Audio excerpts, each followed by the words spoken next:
March 6, 1981. Lübeck District Court, West Germany. Room 157 is packed with spectators, journalists, and court officials. In the front row sits a slender woman with dark hair, her eyes fixed on the back of a man's head. Klaus Grabowski sits at the defendant's table, answering questions about how he raped and murdered a 7-year-old girl. What no one in that courtroom knows is that the girl's mother, Marianne Bachmeier, has a loaded Beretta 70 hidden beneath her jacket, and in exactly 3 minutes she will fire 7 bullets into his back. This is the true story of a mother who became Germany's most famous vigilante. Before we reveal what happened in that courtroom and why public opinion split the nation, make sure you're subscribed. This case gets more shocking with every detail. 10 months earlier, on May 5, 1980, Marianne Bachmeier woke up late in her small apartment in Lübeck. It was a pattern for the 29-year-old single mother who worked nights as a barmaid at a pub called Tip Asa. She often slept past noon, leaving her 7-year-old daughter Anna to get herself ready for school. That morning, Marianne and Anna had an argument, the kind of trivial mother-daughter conflict that happens in households everywhere. Anna was upset, hurt by something her mother said. In a moment of childhood defiance, she decided she wouldn't go to school. She would show her mother. Marianne, exhausted and irritated, didn't push the issue. She let Anna stay home. It was a decision that would haunt her for the rest of her life. By that afternoon, Anna was gone. She had left the apartment sometime during the day while her mother slept. Neighbors later reported seeing the little girl wandering the street alone. She had been to the apartment of Klaus Grabowski before, a 35-year-old butcher who lived nearby. Anna liked visiting because Grabowski had cats, and the lonely little girl enjoyed playing with them. On May 5, Anna knocked on Grabowski's door one more time. He invited her inside. She would never leave that apartment alive. Hours passed. Grabowski's fiancée returned home from work that evening and immediately sensed something was wrong. Her partner was agitated, nervous, pacing. When she pressed him, he finally confessed. He had killed a child. The fiancée didn't hesitate. She walked straight to the police station and reported everything. While she was gone, Grabowski acted with chilling calculation. He tied Anna's small body with ropes, packed her carefully into a cardboard box, loaded it onto his bicycle, and pedaled to the banks of a canal where he buried her in a shallow grave. That night, police knocked on Marianne Bachmeier's door. They informed her that her daughter had been murdered. Her reaction confused the officers. She didn't cry. She didn't scream. She refused to speak with them and refused to go to the morgue to identify Anna's body. The police had never encountered such a response and didn't know how to interpret it. But Marianne's silence wasn't indifference. It was shock so profound it had temporarily shut down her ability to process reality. The woman who had argued with her daughter that morning, who had let her skip school, who had been sleeping while Anna walked into a predator's apartment, that woman was now learning her child had been raped, strangled with pantyhose, tied up, and buried like garbage. The investigation moved quickly. Grabowski was arrested and charged with rape and murder. As detectives dug into his background, a horrifying pattern emerged. Klaus Grabowski was a convicted sex offender. He had previously been sentenced for sexually abusing 2 girls. In 1976, seeking to control his urges, he had voluntarily submitted to chemical castration. But there was a detail that would enrage the German public when it became known. After the castration, Grabowski had undergone hormone treatment to reverse the procedure. The medical system had helped restore the libido of a convicted pedophile. And then that pedophile had murdered Anna Bachmeier. During interrogation, Grabowski offered his defense. He claimed that 7-year-old Anna had tried to extort money from him, threatening to tell her mother about previous abuse. According to Grabowski, his fear of returning to prison had prompted him to kill her. It was, in his telling, almost reasonable. For Marianne Bachmeier, hearing these statements was unbearable. The man who had raped and murdered her daughter was now trying to paint Anna, a lonely 7-year-old who just wanted to play with cats, as a manipulative extortionist. The trial was scheduled for early 1981. Marianne made sure she had a seat in the front row of the courtroom. She wanted to look at the monster who had taken her daughter. She wanted him to feel her presence, to know she was watching. During preliminary hearings, she often interrupted, shouting at Grabowski, "Say something, you pig!" But watching wasn't enough. Listening to him lie about Anna, watching him sit safely behind the defendant's table, protected by bailiffs and lawyers and the machinery of a justice system that had failed her daughter, none of it was enough. Somewhere between Anna's funeral and the opening day of trial, Marianne Bachmeier made a decision. The courts would give Grabowski a trial, a defense, maybe even a chance at a lenient sentence. But Marianne would give him something else. She would give him what he gave Anna: no warning, no mercy, and no chance to plead for his life. The trial of Klaus Grabowski began on March 2, 1981. Lübeck District Court, a stolid building representing West German order and jurisprudence, filled with spectators eager to witness the proceedings. The case had attracted significant media attention. A murdered child, a convicted sex offender, questions about how the system had failed. Marianne Bachmeier attended every session, sitting in the front row where Grabowski couldn't avoid seeing her. Prosecutors presented their evidence methodically. The abduction, the sexual assault, the strangulation, the calculated disposal of the body. Each detail was excruciating for Marianne to hear, but she forced herself to sit through it all. Grabowski's defense attorneys argued that their client had panicked, that the killing hadn't been premeditated, that his fear of returning to prison had overwhelmed his judgment. They painted him as a man struggling with psychological demons, someone who deserved compassion even for an unforgivable act. But what infuriated Marianne, what pushed her from grief into rage, was Grabowski's own testimony. He claimed Anna had been manipulative, that she had threatened him, that in some twisted way, the 7-year-old girl bore responsibility for what happened. He was rewriting history, trying to make himself the victim and Anna the aggressor. On the third day of the trial, March 6, 1981, Marianne Bachmeier woke up early. She dressed carefully, putting on a long jacket with deep pockets. Hidden beneath that jacket was a Beretta 70 pistol. She had acquired it through means that would never be fully explained. Some sources suggest a friend in the Turkish community had provided it, understanding what she intended to do. Marianne had rehearsed. After Anna's murder, she had practiced shooting in the basement beneath Tip Asa, the pub where she worked. She wanted to be sure. She wanted to be accurate. She couldn't afford to miss. What happened next in that German courtroom shocked the world and sparked a debate that continues to this day. Stay with us. This moment will redefine everything you think about justice and revenge. At approximately 10 a.m., the proceedings resumed in courtroom 157. Grabowski sat at the defendant's table, his back to the gallery. Lawyers shuffled papers. The judge prepared to call the next witness. It was a routine moment in what had become a routine trial. Marianne stood up. She reached into her jacket and pulled out the Beretta. In the crowded courtroom, surrounded by dozens of witnesses, she raised the pistol and aimed it at Klaus Grabowski's back. She fired once. The sound was deafening in the enclosed space. Grabowski jerked forward. Marianne fired again. And again. And again. 7 shots in total. 6 bullets struck Grabowski. He slumped over the desk, then fell onto the courtroom floor. Blood pooled beneath him. Within moments, he was dead. The courtroom erupted into chaos. People screamed and dove for cover. Bailiffs rushed toward Marianne, but she made no attempt to flee or resist. She lowered the gun, set it on a bench, and raised her hands.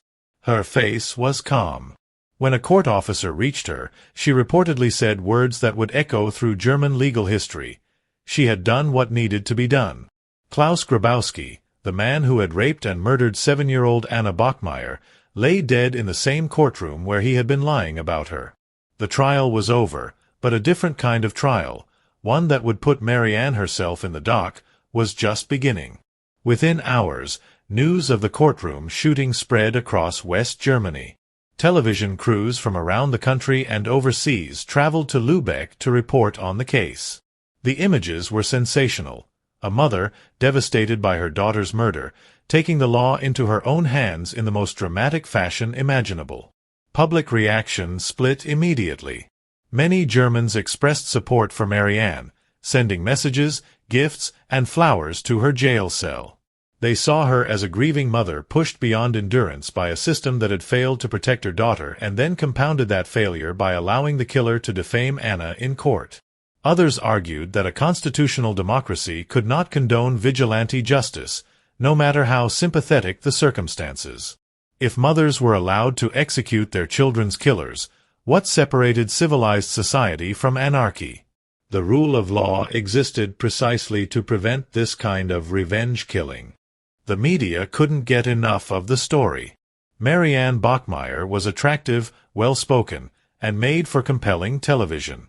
The magazine Stern paid her approximately 100,000 Deutsche Marks for her life story, money she used to cover her legal costs. The coverage transformed her into a national figure, nicknamed the Revenge Mother. But as journalists dug deeper into Marianne's background, the narrative became more complicated. She hadn't been a perfect mother. She had worked late nights and slept late into the day, often leaving Anna alone. She had taken Anna to the bar where she worked, letting the child sleep there while she partied with customers. She had even considered putting Anna up for adoption because she found single motherhood overwhelming. When these details emerged, some public sympathy evaporated. Marianne no longer fit the image of the innocent, devoted mother driven to desperate action. She was revealed as flawed, troubled, and negligent in ways that may have contributed to Anna's vulnerability. The backlash was harsh. Critics argued that Marianne's guilt over her own failures as a parent had motivated the shooting more than righteous anger over injustice. She had killed Grabowski not to avenge Anna, but to punish herself and redirect blame. Marianne faced murder charges. The prosecution initially sought a conviction for first-degree murder, arguing that smuggling a gun into a courtroom and shooting an unarmed man 7 times in the back demonstrated clear premeditation. But her defense attorneys countered with a different narrative. They argued that Marianne had not acted with cold calculation but with the desperate, uncontrollable fury of a mother who had watched her daughter's killer lie about her in court. The shooting, they claimed, was not premeditated murder but a crime of passion, manslaughter born from unbearable emotional trauma. The trial lasted 28 days. Germany watched as Marianne Bachmeier, the woman who had killed in a courtroom, now sat in the same position as the man she had executed. The question before the court wasn't whether she had killed Grabowski, that was undeniable. The question was whether the act constituted murder or something less culpable. On March 2, 1983, 2 years after the courtroom shooting, the Circuit Court Chamber of the District Court of Lübeck delivered its verdict. The prosecution had dropped the murder charge. After reviewing all evidence, hearing all testimony, and considering the circumstances, the court convicted Marianne Bachmeier of manslaughter and unlawful possession of a firearm. The defense's argument that the act was not fully premeditated had been mostly upheld. Despite the fact that Marianne had acquired a gun, practiced shooting, and smuggled it into the courtroom, the judges accepted that her actions stemmed from overwhelming grief and rage rather than cold calculation. The sentence: 6 years in prison. For killing a man in front of dozens of witnesses, Marianne Bachmeier would serve 6 years, and ultimately she would be released after serving only 3. The verdict sparked renewed debate across West Germany and beyond. For those who sympathized with Marianne, the sentence was too harsh. She had eliminated a dangerous predator who never should have been free to harm children in the first place. She had done what the system had failed to do: ensure Klaus Grabowski would never victimize another child. For those who opposed vigilante justice, even 6 years seemed too lenient. Marianne had committed a calculated act of violence in a courtroom, undermining the very foundations of legal process. Allowing her to serve only 3 years sent a dangerous message that revenge killings could be excused if the victim was sympathetic enough. The story doesn't end with the verdict. What happened to Marianne Bachmeier after prison reveals even more about whether revenge can ever truly bring peace. Keep watching to discover the tragic final chapter of this case. Marianne served her 3 years and was released on probation in 1985. She married a teacher shortly after her release, seeking to rebuild some semblance of a normal life. In 1988, they moved to Lagos, Nigeria, where her husband taught at a German school in an expatriate community. But the marriage didn't last. They divorced in 1990. Marianne then relocated to Sicily, where she found work as an aide in a hospice in Palermo. It was fitting, perhaps, that a woman who had dealt so intimately with death would spend her later years caring for the dying. In Sicily, far from the German media circus, Marianne tried to find peace. But peace remained elusive. In 1994, 13 years after shooting Klaus Grabowski, she gave an interview to Deutschlandfunk radio station. The same year, she published her autobiography.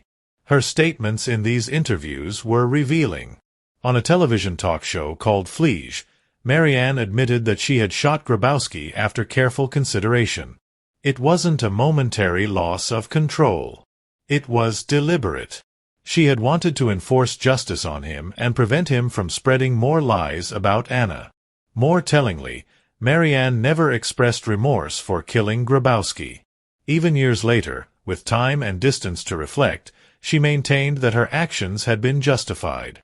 In her mind, she hadn't committed murder. She had executed a sentence that the legal system was too weak or too slow to deliver. But if Marianne felt no guilt about killing Grabowski, she carried a different burden. Anna was still gone. No amount of vengeance could change that. Friends and journalists who spoke with Marianne in her later years described a woman haunted not by what she had done to Grabowski, but by what she had failed to do for Anna. She had been a neglectful mother, distracted and overwhelmed by single parenthood. She had left Anna alone too often, exposed her to adult environments, failed to provide the stable home a child needed. And on the morning of May 5, 1980, she had slept while her daughter walked into a predator's apartment. The shooting in the courtroom hadn't been about justice. It had been about guilt. Marianne couldn't undo her failures as a mother, but she could punish the man who had exploited those failures. She couldn't bring Anna back, but she could make sure Grabowski never had the chance to lie about her again. In Sicily, Marianne began experiencing symptoms that she initially tried to ignore. Abdominal pain, weight loss, fatigue. When she finally sought medical attention, the diagnosis was devastating: pancreatic cancer. She returned to Germany for treatment. Before her death, Marianne made an unusual request to reporter Lukas Maria Bohmer of broadcaster Norddeutscher Rundfunk. She asked him to accompany her and film the last stages of her life. The resulting documentary, The Slow Death of Marianne Bachmeier, would be broadcast in 1996. Marianne wanted her death documented just as her revenge had been documented. She wanted people to see what happened to the woman who had killed in a courtroom, who had become a symbol of both maternal love and vigilante violence. On September 17, 1996, Marianne Bachmeier died at the age of 46 in a hospital in Lübeck, the same city where she had killed Klaus Grabowski 15 years earlier. Pancreatic cancer, one of the most aggressive and painful forms of the disease, had consumed her in the end. She was buried next to her daughter Anna in Bergtor Cemetery, Lübeck. The grave marker bears both their names. Mother and daughter, reunited in death after being torn apart by violence in life. The case of Marianne Bachmeier remains one of the most famous examples of vigilante justice in modern European history. More than 4 decades after the courtroom shooting, the debate continues. Was she a grieving mother pushed beyond human endurance, or a guilty parent who killed to absolve her own failures? The answer, uncomfortable as it may be, is probably both. Marianne was neither a hero nor a villain. She was a deeply flawed woman who failed to protect her daughter and then tried to compensate for that failure with an act of irreversible violence. Her story exposed uncomfortable truths about the West German justice system of the early 1980s. Klaus Grabowski, a convicted child molester, had been allowed to undergo hormone treatment to reverse his castration. Medical professionals had helped restore the sexual function of a known predator. And then that predator had murdered a 7-year-old girl. The public outrage over this fact was legitimate. The system had failed catastrophically. But Marianne's response, shooting an unarmed man 7 times in the back during his trial, represented a different kind of failure. It was a failure to trust in legal process, a rejection of the principle that even monsters deserve trials before execution. The case inspired numerous cultural works over the decades. In 1984, 2 films about Marianne were released in Germany. Anna's Mother starring Gudrun Landgrebe and No Time for Tears, The Bachmeier Case starring Marie Colbin. A theater collective created a play titled This Is For You, Anna that same year. Documentaries followed in 1993, 2006, and 2017. As we approach the conclusion of this true story, consider what justice really means. Was Marianne Bachmeier's revenge more brutal than Klaus Grabowski's crime? Stay with us for the final thoughts on this case that changed how Germany thinks about vengeance. Each retelling of the story grappled with the same questions. Could Marianne's actions ever be justified? What responsibility did she bear for Anna's vulnerability? And what does it say about society when a mother feels compelled to commit murder because the legal system seems inadequate? Comparisons have been drawn between Marianne Bachmeier and other vigilante parents. Gary Plosh, an American father who shot his son's abuser in 1984 at an airport, received 5 years probation for manslaughter, no prison time at all. Ellie Nessler, another American mother who shot her son's molester in court in 1993, served 3 years before her conviction was overturned on appeal. The pattern across these cases is striking. When parents kill their children's abusers, legal systems struggle to apply normal standards of justice. Juries and judges, themselves parents, can't help but sympathize. The question, "What would I do in that situation?" haunts every verdict. But sympathy doesn't resolve the fundamental problem. If vigilante justice is acceptable when the victim is sympathetic, then the rule of law becomes meaningless. Justice transforms from a universal principle into something subjective, applied differently depending on how much a jury likes the defendant or despises the victim. Marianne herself seemed to recognize this paradox. In her later interviews, she never claimed that what she did was legally right. She only claimed it was necessary. She had seen what Grabowski was doing in court, lying about Anna, portraying himself as a victim, and she had decided she couldn't let it continue. The shooting lasted less than 10 seconds. 7 shots fired into Klaus Grabowski's back. In those 10 seconds, Marianne Bachmeier ended one life and irrevocably changed her own. She went from grieving mother to convicted felon, from private citizen to national symbol, from victim to perpetrator. Did the revenge bring her peace? All evidence suggests it didn't. Marianne's life after prison was marked by failed relationships, geographic displacement, and ultimately a painful death from cancer at age 46. She never remarried successfully. She never had other children.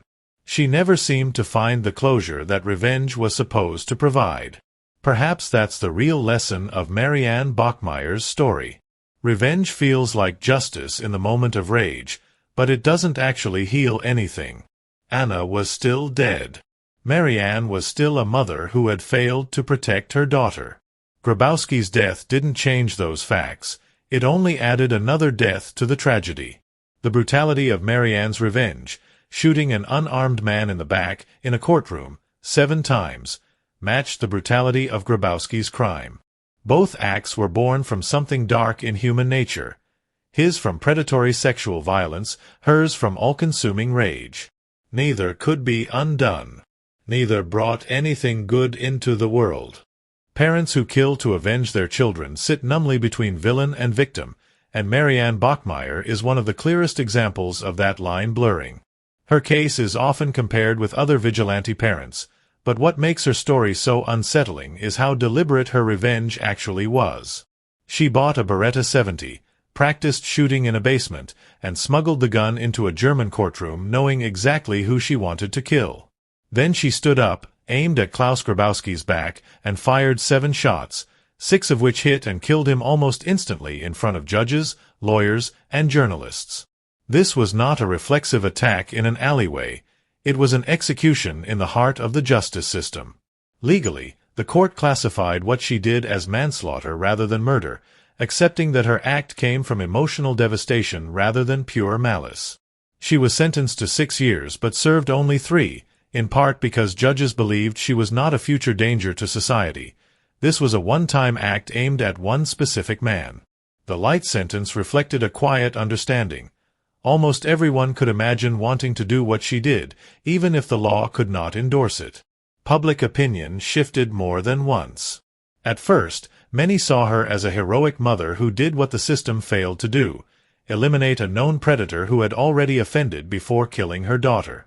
But when the media exposed her history, neglect, instability, and having given previous children up for adoption, sympathy grew more complicated. The narrative of the perfect grieving mother collapsed, replaced by a far messier truth, a flawed woman whose guilt and grief collided in a storm of violence. As this story reaches its final moments, consider what justice really means when the law and human emotion collide. Stay through the end as we look at what Marianne's life and death say about the true cost of revenge. In later interviews, Marianne admitted her act was not a sudden snap but a thought-out decision. She said she wanted to enforce the law on Grabowski and stop him from spreading lies about Anna in court. She never expressed remorse for killing him. If anything, she justified the murder as a correction to a system that had given a known child molester another chance. Yet her life after prison shows that revenge did nothing to heal what had been broken. She married and moved to Nigeria, divorced, then tried to restart in Sicily working in a hospice before being diagnosed with pancreatic cancer. In a final act of exposure, she allowed a journalist to document her slow death, just as the media had documented her act of vengeance years before. The woman who once shocked a nation with 7 gunshots ended her days quietly, dying at 46 and being buried next to the daughter she could not protect. Decades later, the name Marianne Bachmeier still triggers debate about whether some acts of vigilante justice are understandable or even secretly admired, despite being clearly illegal. Her story is powerful precisely because it denies easy answers. She was neither a pure monster nor a pure martyr, but something painfully human in between. On one side is the horror of what Klaus Grabowski did. He lured a lonely 7-year-old girl into his apartment, sexually assaulted her, strangled her with his fiancée's tights, then tied her small body and dumped her in a box by a canal. That crime is absolute, predatory brutality. On the other side is what Marianne did. She waited until the system had him seated at a table, unarmed and under guard, then emptied a pistol into his back while he stood trial. His death was brutal not in method alone, but in the fact that it bypassed the very process meant to decide his fate. Her revenge did not save Anna. It did not restore the lost years, erase the argument the morning Anna skipped school, or rewrite the negligence Marianne later admitted. What it did do was add another violent death to an already shattered story and place Marianne herself inside the machinery of criminal justice as a defendant rather than a grieving mother. She traded one unbearable role for another, and found no peace in either. In the end, all 3 central figures lost. Anna died at 7, betrayed by an adult she trusted. Grabowski died at 35, executed not by the state but by the child's mother in a courtroom. Marianne died at 46, consumed by cancer and shadowed to the end by guilt and rage that no act of revenge could dissolve. Their graves, mother and daughter side by side in Bergtor Cemetery, are quiet now, but the questions their story raises are anything but. Did Marianne's act feel like justice?